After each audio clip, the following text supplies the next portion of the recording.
Support for Just the Tip-Sters is provided by the Bonnie E. Parker and Clyde C. Barrow Financial Services Foundation, the Charles M. Manson Family Trust, the John W. Gacy Academy of Harlequin Arts, and listeners like you.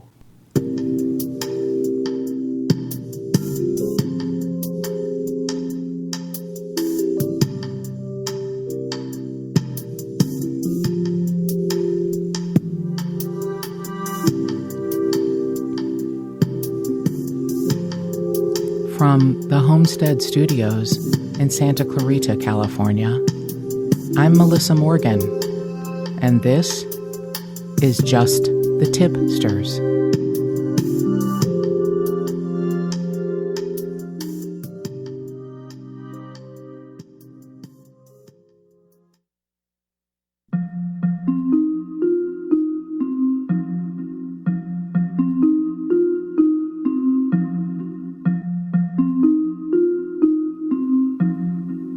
In the early morning hours of June 9th, 1997, Robert Davis was starting his day like many others.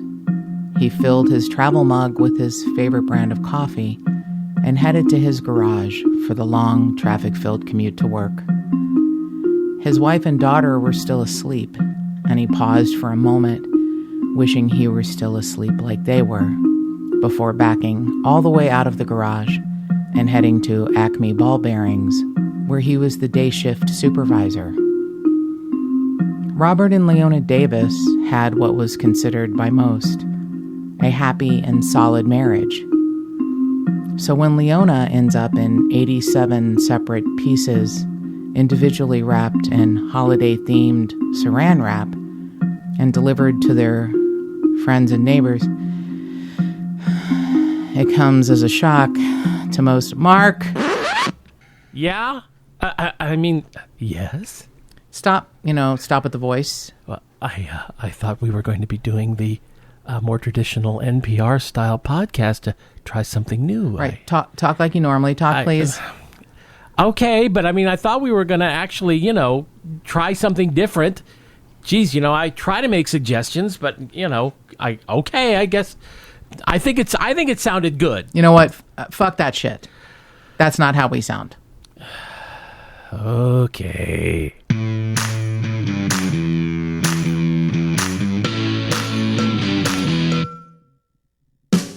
And from you-know-where, this really is Just the Tip-Sters with Melissa Morgan. Hey, y'all. Today with Tipsters 2 Cents, featuring listener emails, comments, suggestions, and of course, tips.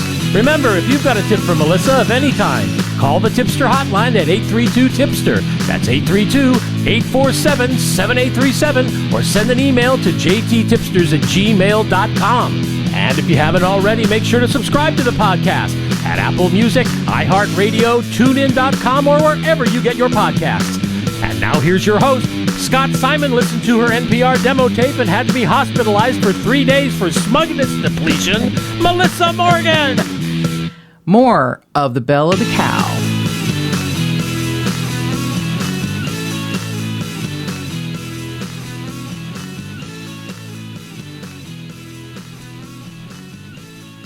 I wonder if anyone could have an operation for smugness removal. Well, the thing is, you removed it. He listened to your tape and it all went away and he almost died.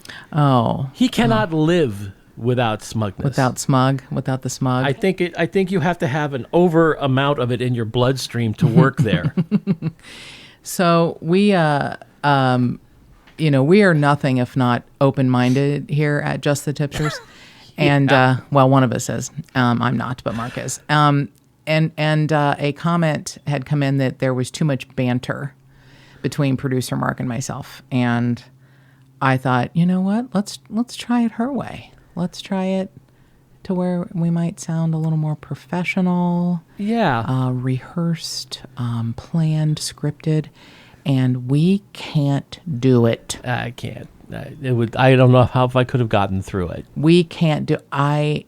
If you only knew how many times we had to re-record that opening, because yours truly was laughing until snot flew out of her face.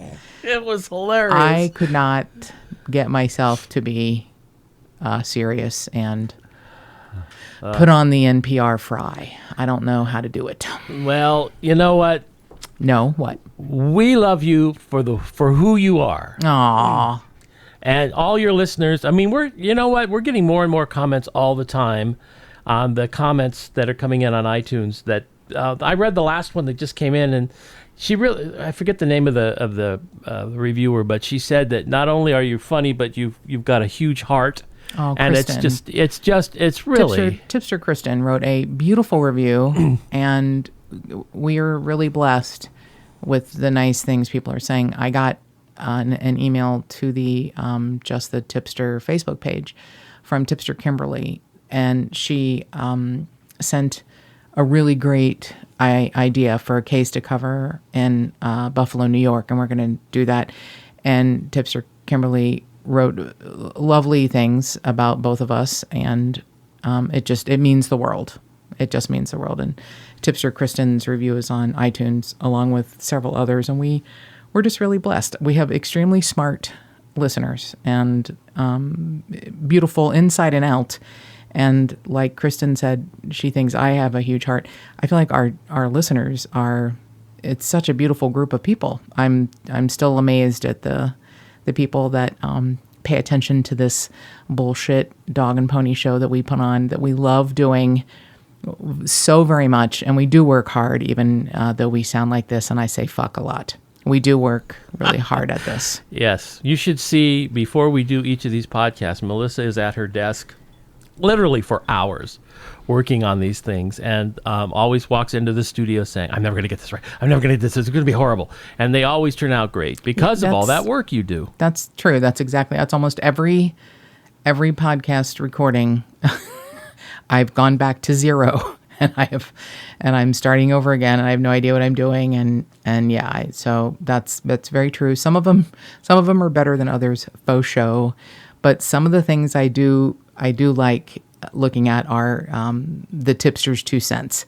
So I appreciate when people, call or email, send suggestions in, and even, I hate to call it a corrections corner, except I would spell it with 2 Ks just to make someone with OCD very upset. So corrections corner, tipster Kathleen, who is a California native, and her husband apparently is a Central Coast born and bred man, and I prefer to call it Tulare County because I'm all fancy as fuck. And she sent me the correct pronunciation, which is apparently Tulare. Yes. Which that's what the locals call it. Right. And she was, didn't want me to sound ignorant, as people from the Central Coast of California are listening, especially because of all of the news surrounding all of the evidence and cases involving the Golden State Killer, which many more may eventually be attributed to him. So I looked it up on Google, and there were 3 different pronunciations with the little audio. One was Tulare. One was my favorite, Tular. And people were commenting, that's only half the word, bro. Which is hilarious. And Tulare. So I will probably still slip and call it Tulare. I think because, honestly, in my mind, it trips like a sense memory of like Ricardo Montalban, or like Volare, oh, something like that. So it just sounds classier. It does. I'll call it two Larry if you want, like double Larrys. That's fine. 2 Larrys. It'll probably help you if you pronounce it like the locals do, because we often stop there. There's an outlet mall there when we go up, head up to the Central Valley up. Oh, I thought that was Gilroy. Well, there's that. There's Gilroy as well, but there's a. Oh, that's right. Oh no, I'm thinking Turlock. Well, there's Turlock as well. Okay, see, I have all of the outlet malls mapped memorized. in my head. Yes. Someone has a shopping problem. So it's Tulare. I'll put it all together. I want to separate like two Larry, but it's Tulare. Yeah, just pretend you're writing somebody a letter. Tulare. Oh, stop it. All right, Tulare County, Tulare the city, blah blah blah blah. So Mark and I were going over the list of words we have either heard mispronounced or mispronounced ourselves over the years. And he brought up my favorite one.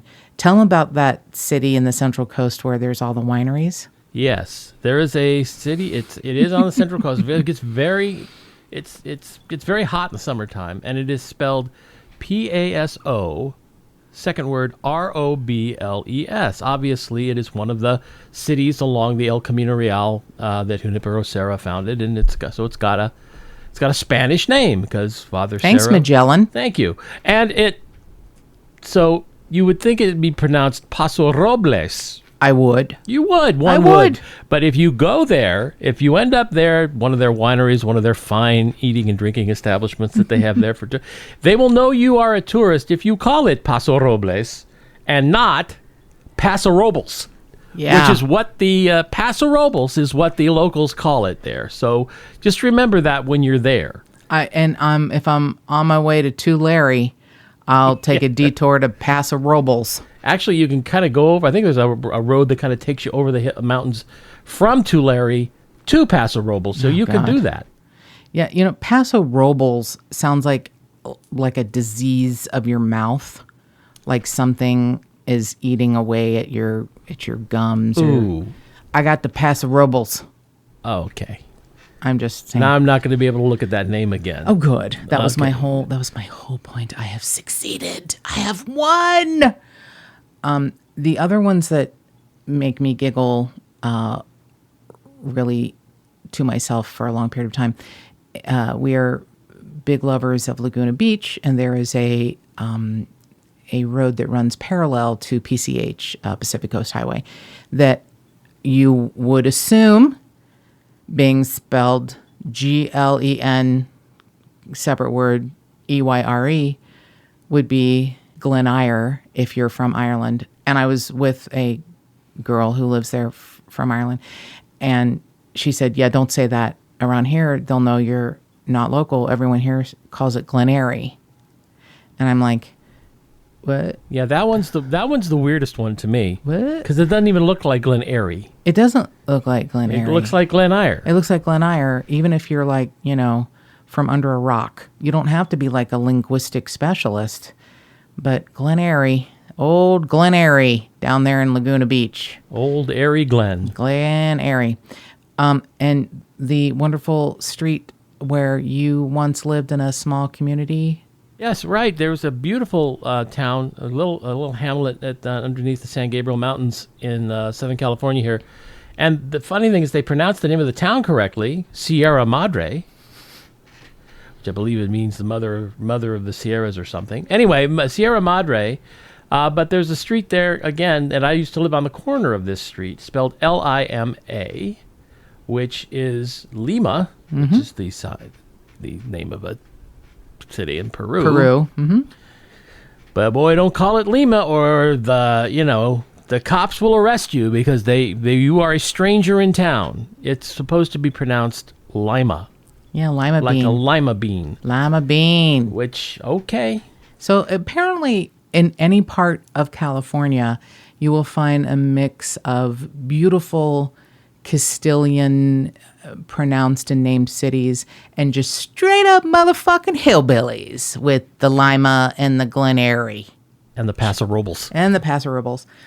When I first moved here, I worked for a film company, and we were sending a script over to an agency office for an actor to consider being in, and I'm asking for the address, and the receptionist is giving me the name of the street, and I'm like, what? As I'm writing it, I asked how it was spelled, because I thought, oh, this must be a new word. So she said it was on Niagara Street, and she spells it for me, and I go, do you mean Niagara? And she's like, no, it's Niagara. And I thought, no, you're stupid. But I didn't say that. Because you didn't want to get fired. It's so fascinating that, jurisdictional pronunciations. Producer Mark also brought up what I would think would be Houston Street in New York is always like south of Houston. It's pronounced Houston. Yeah, it always has been too. There in the village. Now I have a Santa Clarita local mystery. There is a small street, very small street. It's got some commercial property on it. I'm not sure if there are any houses, but it is Hidaway. Right. Now, how would you pronounce that? Well, Hideaway is what it looks like, but when you look at it, you want to say Hideaway. Mm-hmm. Yeah. I said Hideaway, and a business owner on the street said, no, it's Hideaway. And I'm like, well, is it a long I? Because there's an A after the D, or is it? And then I realized, you know what? Life's too short. Fuck it. You can call it Asshole Street. I don't care. I'm not coming back here again. Yes, never go back just because you have a disagreement with the pronunciation of the street. Oh, no, you don't understand. It'll come to fisticuffs. Words are my jam. I love me some really interesting words, different pronunciations, what they mean, origins of them. I'm not, a complete etymologist, but, or is that the bug people? No, that's an entomologist. I always get them confused. I'm kidding, I don't. So my two favorite, I'm just going to have to tell on you, my two favorite things, and this was after one was when we were engaged. Oh shit, no, both of them when we were engaged. I could have gotten out. So here's what Mark said. But she didn't. But I didn't. I must have some semblance of forgiveness in my heart, and I don't know how. So what was more shocking to me after Mark said this word, and I was like, what? And he explained that the general counsel for a very esteemed home builder where Mark also happens to work, they both pronounce this word the same way. It's the French word for a female hairstyle, and it is coiffe. Now, Mark, tell them how you said it. No. Tell them now. I don't want to. Say it. Coiffed. Yeah. He was describing a woman at his office and said that she was very finely coiffed. And I thought, is that like a weird sexual thing? Did something bad happen to her in the break room? I don't understand what's happening. And then when he told me... You're never going to let me down. No. Let me live this down. I will not. The legal department, the entire legal department of this esteemed home builder, both of them said coiffed. I'm canceling our trip to Niagara Falls. You do that. But wait, I'm not done. One more. While we were engaged, I was writing and producing a parody radio show. And there was a particular, it's still there, a couple of 3, 4, I can think of 3, 4, 5 maybe now, separate locations for this wonderful restaurant. Oh, I forgot about this. And you had wanted to have dinner there, and you named the name of it, and I was like, I laughed so hard. The call screener and the host of the show were like, what's happening? And I'm like, Mark just said he wanted to go to dinner at, and then I named the cafe, and he laughed and I laughed. I think he called you. That's the thing, is that this is a multi-million-dollar national syndicated radio show that they're in the middle of doing prep, and they took time out to call me to give me shit on the phone. Yes, because we were going to have dinner at the Marmalade Cafe, but Mark said we were having dinner at the... Go ahead, say it, baby. I mean, producer Mark. Marmalade Cafe. I knew what marmalades. Marmalade. I knew how to pronounce marmalade. Hello, Marmalade. I just thought it was a fancy, fancy ass place. They pronounced it that way. Hello, Norm Crosby's on the phone. He said you fucked up. Let's move on, shall we? King of the Malaprops, Marmalade. You know who can say that? No one. Not even the women in, La Cage aux Folles or whatever, that French thing where it's Lady Marmalade. Yeah, no. Marmalade. Marmalade. That's who I'm married to, people. That's my husband. Apparently it's the French words, right? Coiffy marmalade. I have nothing further to say. All right. So there's a little bit of news here in the Tipsters 2 cents besides the fact that Mark and I mispronounce words, although mine are, I think, more understandable. I'm just saying. Kind of excited. Paul Holes has signed an overall exclusive deal with the Oxygen Network. So they are officially in the Paul Holes business.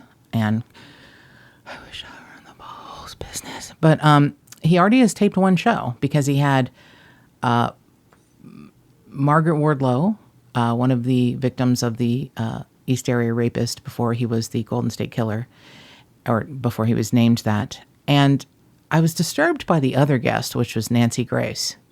I wasn't sure. Perhaps Nancy Grace has pictures of Paul Holes having sex with, like, very little baby animals. Did you know that Nancy Grace's fiancé was killed? I'd heard that about 800 times. By a horrible criminal-esque person who's evil and really guided her toward the law? And when she had to testify and she walked past the prosecutor's table and her fiancé's bloodied denim shirt was there, all of the horror came rushing back. I didn't know that. Everyone knows that because she won't shut up, and it will be a part of every fucking show when it's about someone else and a victim or a survivor or a family member. She will recount the story somehow. I bet she won't cry, though. Does she cry? I don't know. Well, they're kind of like the real sloppy evil tears, you know, the kind the the angry. You mean like I cry? No. You cry in a very sweet, dramatic way. Nancy Grace cries like it's something that you better pay attention to, or she will kill you. Oh, okay. So it's like attention tears. It's attention tears. Okay, yes. Look, I do not cry like Demi Moore in Ghost. It's not happening. I can't do that beautiful cry. I cry more like one of the participants in the Blair Witch Project, where there's just copious amounts of snot. I sit and I stare at a wall. I rock back and forth and I sob. That's pretty much my crying. I think essentially she becomes possessed, and we have to do an exorcism. He calls many religious factions to come and to check me the fuck out. Yeah, I'm taking resumes for a live-in priest, so we can. We have a really nice guest room, which, by the way, I do have to say this. This is, I think, a very important announcement. We record the podcast in one of the guest rooms, and Mark is in another room, which is his office, where he has the master controls. It looks like the deck of the Starship Enterprise. Is that what it's called? I don't know. I'm not really. Mr. Crusher. That it's a lot of buttons and lights and shit going off, but so that I don't have to run back down the hallway to the master bathroom, which Mark will not ever share with me. He has the guest bathroom, which is, a perfectly nice bathroom, but it's all his. And so before the podcast, I go and I pee in his toilet because he pees in my yard. So I think that's a fair trade. I get to pee in Mark's toilet. You went all that way just to get to that punchline? I did, and I feel like it was so worth it. Oh, God. I feel like it was really, really worth it. I have seen some of the tipster comments that from other women who say their husbands do it too. And we're starting a support group. Yeah, well, none of them seem to be as upset by it as you. Oh, they are. The ones who aren't upset, who've written in, are the men who say that they also pee in the yard. All right, I guess we're going to have to start respective support groups. Yes, you start your dude support group for men who pee randomly on, property owned by spouses and family members, and I will start the support group for wives and family members of backyard pissers. Okay. Yeah, I think we got something. There. So I know not all roads lead to the Golden State Killer, but they kind of do. They kind of do right now. It seems like it's quiet, but it's really not. There's so much going on behind the scenes. It's kind of crazy. So obviously they're re-examining the conviction of Oscar Clifton for the rape and murder of Donna Jo Richmond, and absolutely reinvestigating Jennifer Armour's death and rape. And they're both in areas where the Golden State Killer / Joseph James D'Angelo was working or living at the time. He could very easily have changed MOs because of this. Oscar Clifton was, he was like he's from Pasadena, Texas, and he was kind of a itinerant, worker, and he was working in the area. There's so much evidence against him having done this. He had been arrested for, aggravated assault and an attempted rape like 10 years prior, but this was not, it was not really his MO. And there were people that their testimony was suppressed by the prosecution that could say he was in a certain area between 3:45 and 4:15 in the afternoon that Donna Jo went missing, and he couldn't possibly have been kidnapping her, talking to two sets of people, and then raping and killing her.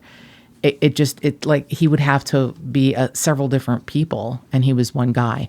So that's definitely one case that's going to be, really re-examined, obviously. And I'm very excited about the one in Orange County that is being reopened by the district attorney of Orange County after a local defense attorney has really pushed for it. It's Joan Virginia Anderson. She lived in Fountain Valley, and she died in 1979. And her case was supposed to have been solved because William Evans, Evins, a different spelling, was convicted and imprisoned and died in 2013 of a heart attack in prison. He took a plea deal for 15 years to life because he thought it would be less than, at the time, I believe the death penalty was still on the table in California. So he took a plea to get less time, the entire time saying he was innocent. And the attorney with the Orange County Innocence Project, which we'll hear about that in the coming weeks, another connection to that, which I'm excited to tell you about. She actually worked so hard pro bono and got the Orange County District Attorney to reopen the case, even though, the person that was convicted died in prison 5 years ago. She feels this may also have been the work of the Golden State Killer. And we're still obviously looking at the Patricia Neufeld case that we covered in July in the podcast, because it could absolutely be that case is connected to the Golden State Killer. I said this before. I think they're going to find, if not a lot, they're going to find many other cases that they're going to reopen. I think it's a heady time to be a true crime addict. It's a really fascinating time to be alive. It's amazing those things that happen. Like if you were alive when Alexander Graham Bell could be heard saying, "Come here, Watson," and there's a phone, and you're alive when they start flying machines, and you're alive when they start making cars, and you're alive when they start making cell phones that aren't the size of a suitcase strapped to your car. You can actually walk around with them. And then your cell phone is more like a computer. And then there are self-driving cars that run over and kill people. And by the way, this is just a small aside. Tesla drivers are the new BMW drivers. I was almost killed by 2 of them on Friday. So steady girl. Tesla. Nikola Tesla, I'm a huge fan. Elon Musk can suck my asshole because he has created a generation of monsters, and I hope he comes up with wonderful things that makes everyone happy. But Tesla drivers, ass to the holes. Anyway, so yeah, I think it's a heady time to be alive. Moving along. Yeah, much better than BMW drivers at this point. They have taken the asshole crown. And the murders continue. Yeah, I believe it is a really fascinating time to be alive. And I think this is fantastic. I love the Sacramento Bee. They have won my heart with their amazing coverage of everything going on with Joseph James D'Angelo. And they have apparently a 911 crime question and answer team. And they get questions from readers of the paper, and they answer them. And I am in love with this part of the Sacramento Bee. So this is how we're going to wrap up this episode of Just the Tipsters, the Tipsters 2 cents. This is more like 4 cents or a nickel even, because it's pretty interesting shit right here. So one of the questions is the DNA link considered strong enough on its own merit to convict? And Dr. Ruth Ballard, who is a forensic DNA expert and a Sacramento State professor and part of the crime question and answer 911 team, says that her best guess is that it will be enough. She said the DNA that linked Joseph James DeAngelo to the crimes committed by the East Area rapist came from semen. Good times. According to Ballard, semen classifies as an extremely good source of DNA. And depending on who, you know, what guy you're dating at the time, he'll tell you it's a really good source of protein. But don't listen. She didn't say that, I did. So the fact that Joseph... I heard it was a great hair conditioner. And supposed to be a great moisturizer for your face. How about this? You keep your fucking bodily fluids to yourself, buddy, and stop trying to pass them off as, you know, beauty secrets. How about that? I have nothing further to say. Thank you. That's good. Stand down. So the fact that Joseph James DeAngelo's DNA was a match is extremely conclusive, she said. It's likely that they had a full genetic profile and they would have a match on him that was 1 in trillions. She explained that one would have to test at least 14 different Earths, each one full of 7 billion people, just to find one other person with DNA that matched the East Area rapist profile. Now, if they bring Marvin the Martian to court and he matches Joseph James DeAngelo, I'm going to be very upset. As will a lot of people. Yeah. So I'm going to hope that doesn't happen. She said a DNA match on a full genetic profile is often taken to court as the sole evidence tying someone to a crime. She said, and usually in cases like Joseph James DeAngelo, the client ends up taking a plea deal or comes to some sort of agreement, with the prosecutor. Now that's what Dr. Ruth Ballard says. I don't know that Joseph James DeAngelo will take a plea deal because he's such a, upstanding, fine individual. And he'll just die without saying a word for the rest of his awful, pitiful life. So the next question is Joseph James DeAngelo getting along with other inmates and staff in the jail? Has his wife or children visited him? Is he in a cell by himself? Does he have any visitors?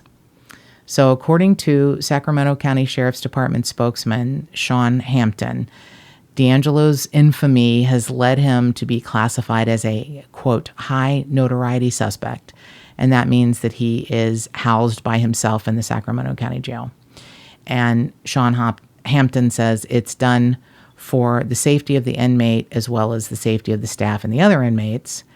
Hampton added that when DeAngelo goes out in the yard for recreation, he has to go out by himself, and he's not allowed to interact with anyone else. Oh, bummer, huh? That's so sad. It's so sad. He must be so lonely. So he gets regular visits from his attorney, but no knowledge of any friends or family that have come to visit. And he is allowed 2 social visits a week, 2 45-minute social visits a week. And according to the sheriff's department, he has had no social visits. Oh, that's so sad. I know it's kind of a bummer, huh? It is kind of a bummer. So, one of the questions was, when's his next court date? But we know that's scheduled for December 6th. It's a pretrial conference, and the prosecution and the defense will meet to discuss other issues, which I'm sure there's a whole lot of other issues. And I think it's going to be years before we even see a court date because he won't take a plea. And it's a big giant mess. I don't know if I'll live to see it be ended, but I hope so. So one of my favorite questions is, why hasn't Joseph James DeAngelo entered a guilty plea? And that has been my question all along, and I've looked everywhere I can think to look to find an answer from any kind of, legal website to lawyer to anyone, and no one can answer why. Why hasn't he entered any kind of plea? And according to the Sacramento Bee, it's not unusual for a defendant to not enter a plea right away because prosecutors are still investigating the case and providing discovery. So it makes sense. Why would you, to me, why would you not enter a plea? Because everyone knows you're guilty. But I guess from the standpoint of a defendant, why would you enter a plea when they're still trying to find, they're still investigating things and still trying to find discovery and provide it to your defense attorney. So why would you say anything and see what they got, see what's in their hand? Well, that's right. Absolutely. I guess hopefully that makes sense. I just was like, why does I think he has to be forced to say something. He can, even if he's like, I didn't do this, just enter a plea of something, anything, not guilty, I'm retarded, anything. Nope. Nope. So my favorite question, and I will not provide the answer. I'll give you the answer. I won't give you the direct answer. This is amazing. Can Joseph James DeAngelo get mail? And they provide the link for any defendant in the Sacramento County Jail to get mail. And it's like, he can. Here's where you can send it. And I thought, what would someone... Here you go, ladies. If you're... Here's the thing. I'm guessing if he's not going to see his family, he's not going to accept any mail. I'm going to guess. I bet you they have boxes and boxes of, people saying, die, motherfucker, die, or... Oh, it's all read. I'm sure it's all read before it's given to him. I'm sure. That's what I'm saying. But I don't know that he even accepts it. A defendant probably has, if you can turn away visitors, you probably have the right to turn away mail. Like they can't make you take mail. Oh, no, right. Absolutely. So I'm guessing, because I thought about it. They provide the address of where to send something to him. And I thought, what would I write? Would I sit down and be like, Dear JJD, I am sending you some Astroglide so that hopefully your asshole isn't the size of your mouth when you appear in court next time. Love, Melissa. And then I thought, no, I don't know that sends the right tone. Yeah, probably not. Yeah. Yeah. I don't think so. The thing is, that somewhere in that stack of mail is a letter from some very, very crazed and sad lonely heart who is just dying to marry Joe.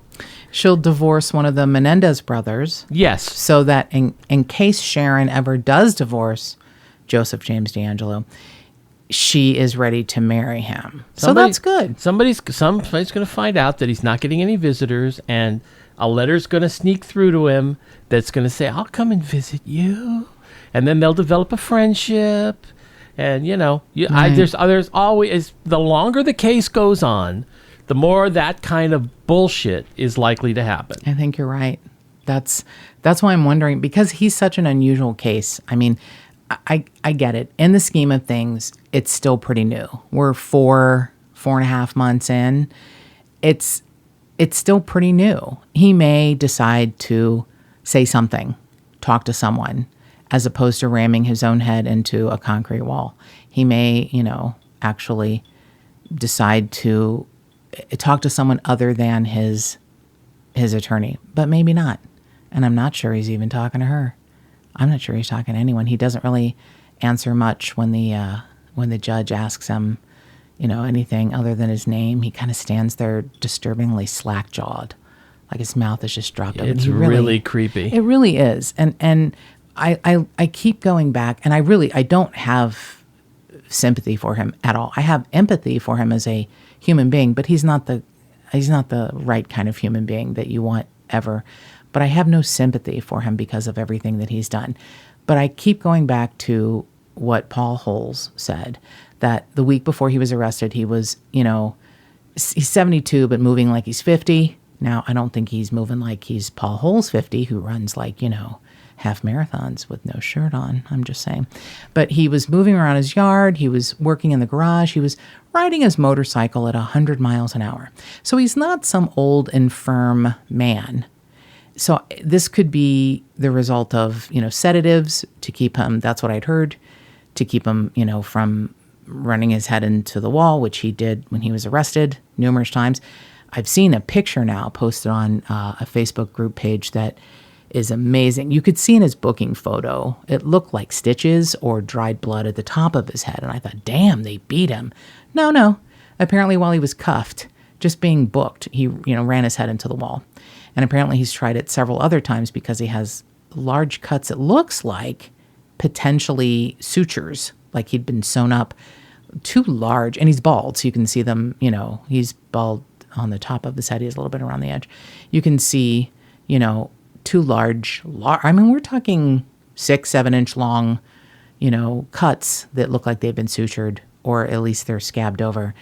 So I think that's why he was cuffed, ankles, wrists, and feet to a wheelchair for his first court appearance to keep him from trying to kill himself while being moved, which is,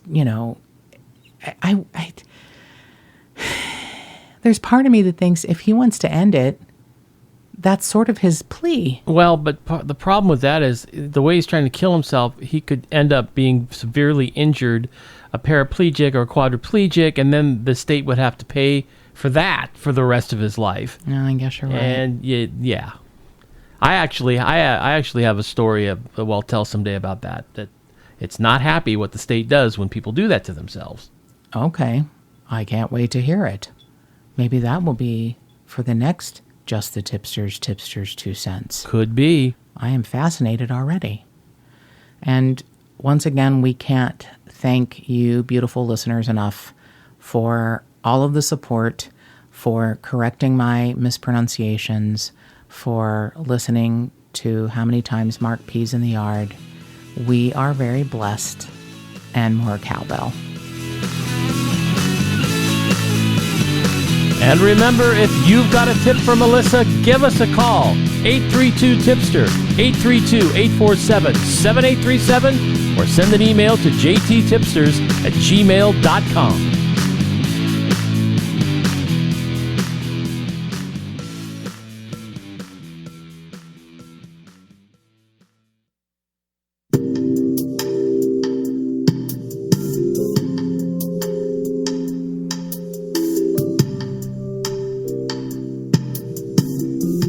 Just the Tipsters is a Headache Soul production. Written and hosted by Melissa Ann Morgan.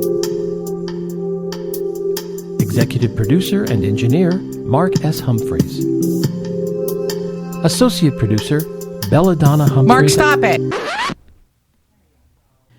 Support for Just the Tipsters is provided by the Bonnie E. Parker and Clyde C. Barrow Financial Services Foundation, the Charles M. Manson